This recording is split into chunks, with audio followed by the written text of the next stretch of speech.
everyone, thank you for watching my video. This is another in the series that's looking at how to make gold in Guild Wars 2 in 2015, and this is part 2, looking at the Silver Wastes. Now, as you can see here, we're actually doing the Breach event, which happens when you achieve the maximum bar for completing events that happens in the Silver Wastes. And what happens over the 4 different forts that you have, the amber, the blue, the purple, and the red forts, you'll get these bosses that will spawn underneath the map. And you can see here I'm actually at the blue fort, and we have the champion Mordrum Thrasher Platinum, and you can see here that the Thrasher Mordrum Platinum does a lot of sort of AoE damage. It spurts out stuff, and this is where the reflects come in very, very handy. The mesmers can really take down the platinum very, very quickly indeed. And you know, this one's always been a very easy boss to complete. Some of the other bosses, the red boss appears to be pretty tricky for most of the groups now. It used to always be the 2 bosses that would run around the ring under the sort of indigo sort of fort, but people now know how to fight and how to achieve that and how to defeat that boss. And it's now the red one, because it has a lot of heals that, you know, bubbles that will pop when it heals, and so that's actually how, you know, it tends to be the boss that's hardest to defeat. But I'm talking about this map from how to make a gold, you know, from a how to make gold point of view. You can see here we've actually achieved and defeated the boss, so we get a weapon recipe book and we get a champion bag. And it's at this stage, you know, if you are doing, you know, chest farming, as I showed in the first video, that if other people are doing events and you're getting close to around the 80% mark, it is advisable to start, you know, doing some of the events and actually complete the Breach, which would then lead you on to the Vinewrath. And this is where you have the opportunity to earn a substantial amount of gold in a very short period of time. So we've had 5 minutes, and you can see here we've actually defeated all the 5 bosses. So we get some rare gear, we get more champ bags, and we get this Key of Greater Nightmares.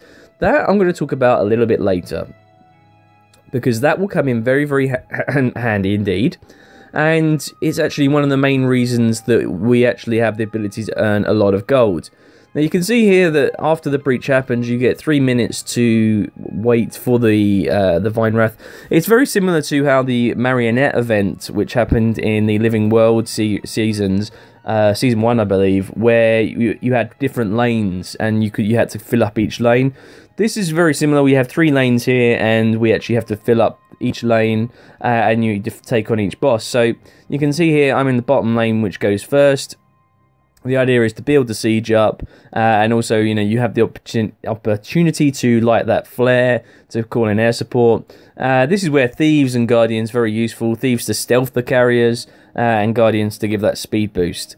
But what I'm going to talk you through, I wanted to talk you through the event so that you can, I'm showing you step by step, you know, because a lot of people have asked me, you know, how do you earn gold from the Silver Wastes if you're not doing a chest farm? Surely there are other ways to go about this. And that's what I wanted to talk about, because it's doing these events, the bosses, the Vinewrath, and what occurs after it. And I wanted to take you on a little journey and show you how I actually earned a substantial amount of gold.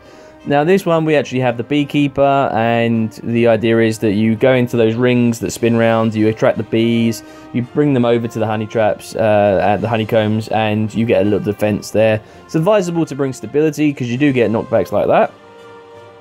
And I'm actually standing under the wrong one. I should be standing under the one in front, but there you go. So look, we've avoided being damaged. But this boss generally isn't too hard, and to be honest, neither of the main Vinewrath bosses are particularly hard. As long as you've got the right sort of profession for the right boss, this generally is pretty easy. The third boss is pretty easy. The second boss, which I believe is the Thrasher, you really do need those reflects, and that's where the mesmers, the guardians, really do pay off. And if you haven't got enough mesmers and guardians, that's when you're really going to struggle. So we've got a guardian there reflecting. He should really be in middle lane to help with the Thrasher event. But for the amount of rewards that you actually get for doing this Vinewrath champion, this is the equivalent, or even more so, than a Tequatl, than a jaw mag. You know, you will get a significant amount of reward from this. So what happens now, obviously we've done our first lane. You can see there the champion's lane, 1 out of 3. We then have to defend our lane, and you know, we're going to take part in this defense and escort the carriers, because as you can see that at the bottom, we've got a hell of a lot of boons that have been applied to us, because one of the siege carriers actually reached the end and applied a boon to everybody doing this event. So you do, this is where you suddenly get, okay, you got a lot of boons. If you're actually fighting one of the champions, that's when, you know, you've got 25 stacks of might. That is when you can do the damage, and that's when, you know, if you're in the lane 2 with the Mesmer doing the reflex, you can really do a significant amount of damage. And generally, you know, you can see here I'm getting on one of the siege items, so I'm on the arrow cart. You've got the mortars, which are very effective, but you'll get these enfeeblers, which will slow down the carriers, and you want to take them out as soon as possible. Stealthing the carriers is very advisable, because then the enfeeblers won't actually target them. Using this air support is very handy. You want to time it particularly well as well. So you can see here, I've got it in my hand. I'm just waiting till we get a few more enemies to spawn before we actually fire at them. So again, you know, I could have cut a lot of this out, but I wanted to show you exactly what the procedure I went through to go through this, and to give you some advice, not only on how to make gold, because that actually comes a little bit later. I wanted to show you all the different loots we get, because you saw the loot that we got from the first champion. Even though we're not fighting a champion, by helping get these siege carriers to the front, you give boons to your allies, and that will enable you to get loot for, you know, ideally you'd actually get loot from the other lanes fighting.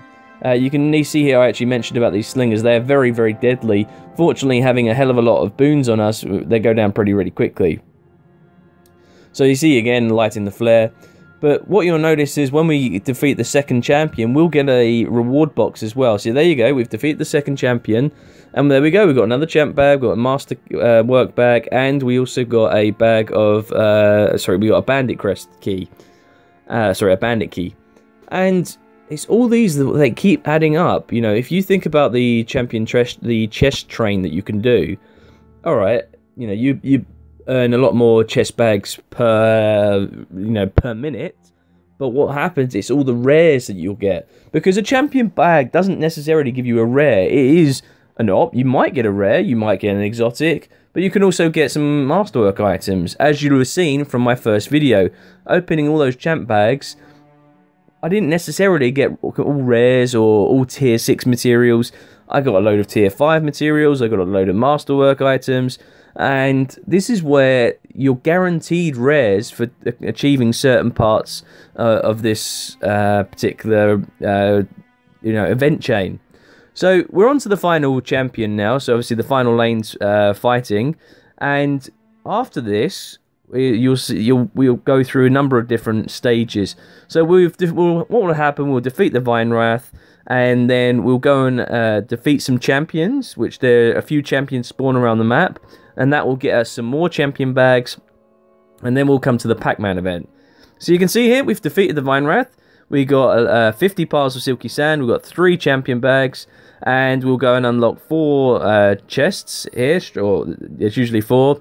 You'll get another one that spawns just outside here, which is hidden, and obviously we got the chest as well. So we got a significant amount of loot after completing the Vinewrath. A lot of champion bags, a lot of silk, a lot of bandit crests, and you can see here this is some of the champions that are dotted around the place. And then what we'll go and do, we'll do the Pacman event, which is where you go around and sort of trying to get these different sort of these blossoms, but we'll come on to that a bit later. So we'll defeat the wolf, we'll get another champion bag, and we've got another couple of champions over here. So we have the champion Tendril, which again is pretty easy to take down, and then the champion Leeching Thrasher. So because the Zergs just come out of the Vinewrath, they are very easy to defeat. They go down very quickly. So you can see there, that's the that champ taken down. And then we come on to the Thrasher, and then what we'll do, we'll go and do the Pacman event. But why do you want to do the Pacman event? Because you can get a significant amount of loot. The only thing that I would say comes close to opening, which is where you actually use the key of the Greater Nightmares, the key that we got from completing the breach, and by completing the Vinewrath, you get the key that can actually be used in the middle of this underground stage. So we are trying to get these nightmare pods, but you'll notice in the right hand side, this is like a mini event, and you have to sort of tag or collect as many of these essence of nightmares that you actually get. You can get anywhere between 1 and 3, and you can see here we've got another chest, another shaky chest, and so we get some more loot. You want to watch out for these dogs because they do kill you and you can't damage them, so you can dodge them, but you can run out of endurance and then they'll just kill you, or they'll leave you, and then just as you almost recover, they'll come back and kill you again.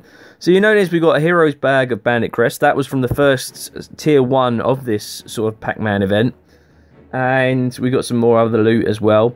But it's these essence of nightmares. Once you have 25 of them, you can actually double click them and you'll get another key of greater nightmares, and that is significant because that is where you're going to start making huge amounts of profit, huge amounts of loot you'll obtain, as I wanted to show you.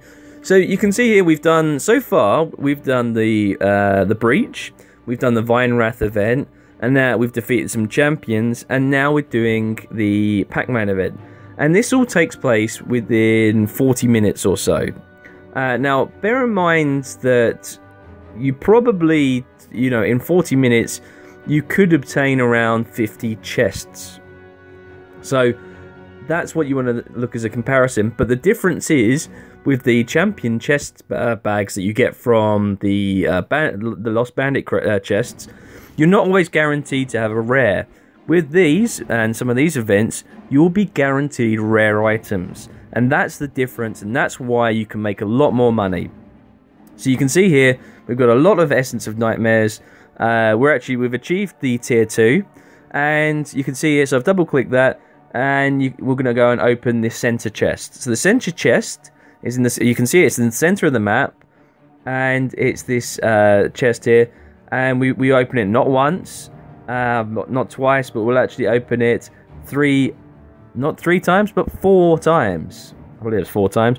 And you can see all the amount of chests that we got. We got a glove box there as well. We got rare items. We got at least 12, I think. 12 champion bags there, and we've got a significant amount of champion bags now. I mean, look at all those rares that we've obtained. We've got some loot as well. But we've achieved this tier 2, and we'll get some masterwork items, bags of gear, bandit crests again, and you'll notice that I'm going to carry on. I'm going to do a few more, little bit more Pac-Manning, because I want to make sure the next time I come around that I have enough essence of nightmare to get another key of greater nightmares. You can see I've got a Foxfire cluster just from collecting that. So these are pretty interesting and handy items that do go for high value. This is worthwhile doing, and the Pac-Man event always used to be done, but because now it's very rare that you actually get it to tier 3 now. I've found it generally stutters around tier 2, depending on like the Zerg, how many types of champions that it will go through. That's it depends. Sometimes it will hit the tier 3, sometimes it won't. And you'll see, because we do complete the tier 3 for this, I wanted to show you as well, why is that important? Well, you get more loot, and as you can see here, these damn hounds are chasing us away. So these lesser nightmare pods, they're very, very handy, and you get this essence of nightmare, and remember, you need 25 to turn into a key of greater nightmares. So we've got we're pretty much running out here. I think this will be the last. If I do die, then I'll just go back and waypoint. So here we go. We've got another one there. But we're just gonna go through.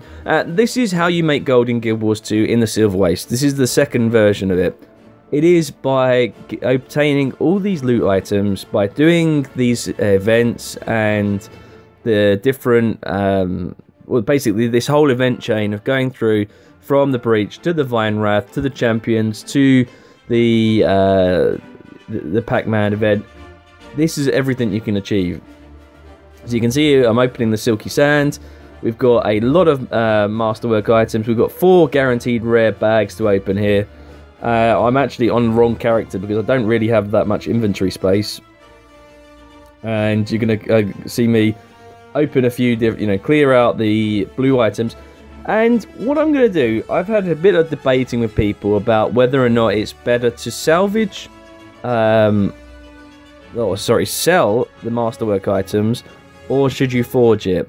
So, the majority of my videos, you actually see me forge the masterwork items. So, for this video, I am going to sell the masterwork items. And what I'm going to do, the only thing I'll salvage the silk items. But, again, I will salvage the rares.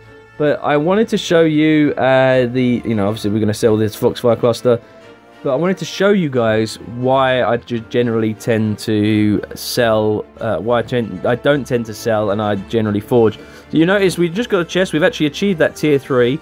So let's go and have a look. As you can see, I'm selling some rare items. There's a fair amount there. So we get a rare item, and we get a masterwork item as well, and 25 bandit crests. That's another 5 keys. But that's what you get. For tier 3, you get a rare item. So pretty handy indeed. That's another 30 silver generally. Okay, so what we're going to do here, we've got the rares. I'm going to sort them out. We've got plenty of new bandit crests. God, we've got so many of these now. And what we're going to do, we're going to go and sell all of our masterwork items. Again, I should have really traded everything on to my elementalist that's got a lot of bank space. Those gloves I tend to sell because it's, even though I could salvage it, generally it's not worth it. But here we go. So we've got our rare gear. That's 4 guaranteed rares, and we've got 20 odd champ bags plus these 3 here. So we've got a lot of items already, skill points. We've got recipe book, but we're going to get some. So obviously these are all the champ chest bags that we're getting. A lot of masterwork items. We've got a lot of loot. So here we go. We've got plenty here, and I think I am going to go now because I've realised that I actually do have too much equipment. So here we go. You can see here I'm making sure to salvage the light armoured items. So we're going to sell all these masterwork items. I wanted you to look as well, if you can rewind it and go and check out how much gold I actually had at the beginning, to give yourself a comparison. This is obviously something different. It's something that I don't generally do. I don't normally sell the masterwork items, and this is what I'm doing for you guys. And I wanted to show you why and how much you're making guaranteed gold, basically. I prefer the bit of the risk. But here, we've decided, okay, we're going to sell all these masterwork items. We're going to salvage the, the bog standard items. We're going to put a load of I think we are going to go and put all our rares onto this, onto the bank so that my other character can access them. And then what will happen is, because I don't actually have a Mystic Forge salvage kit, which is what I use, and you'll see me on my videos that I use that for salvaging rares because of the higher opportunity to get ectos from that. So for masterwork items, I use a basic salvage kit because I don't ever want any runes from these masterwork or basic items. So here we go. So we're going to get all these champion bags. Again, you want to be looking, oh, we got an exotic. So that's from a champion bag. We got the truth. I think that's the truth. So that's pretty handy indeed, and that'll go for a couple of gold, I think, at least. So that came from a champion bag that we got from, that was obtained as I'm selling all these masterwork. That would have actually got from a champion bag that we got from the Pacman event, I believe. So there we go. That is something here. Let's see how much that's worth. Okay, 1.86. So it's 1.6 gold that we're going to make from that. And the rares, what we're going to do, we're going to move some stuff over. So you can see here we've got plenty of bandit crests that can use to buy keys. But we've got 50 odd keys already on our character, so we've got plenty there. You can see my OCD kicking in. And I'm going to change into my elementalist again to show you we haven't finished making gold. I think over this 45-minute period, I have, including obviously that getting the exotic, I think I probably have earned around about 6 to 7 gold. It is debatable because obviously you will see how many masterwork items I've sold. That's including all the rares that if I wanted to sell, the materials which obviously people don't take into account because you don't generally. I'm not selling them straight off, and maybe that's what I should do a video of. Every item I get, I'll just sell. But I'm in a collecting mood, so you can see here I'm selling, you know, some of the rare items that go for higher decent value. You notice I hover over to make sure that you know, again, that I can check to make sure that I'm going to make a decent profit. I'm salvaging all these to make sure, you know, try and get some ectos out of this. I'm doing okay out of this. Hey, I did alright. So, yeah, not too bad, actually. I think that's about even, or maybe one more. So we got some sigils as well, and I could sell those. But, you know, me, I don't sell these sigils. I probably should, but I just like the opportunity to gamble on something light. Nothing too good here. Nothing too good. Okay, so there we go. We lost out a little bit there. But that's another way if you want to make a little bit of a gold. So I'm hoping this video has been you know, you have enjoyed it, and it's been a significant education for you guys to show you how you can actually make a significant amount of gold from the silver waste, aside from the chest train, doing the breach, the Vinewrath, and the Pacman event. All nets you a significant amount of gold, and it's well worth doing. Thanks for watching. See you on the next video.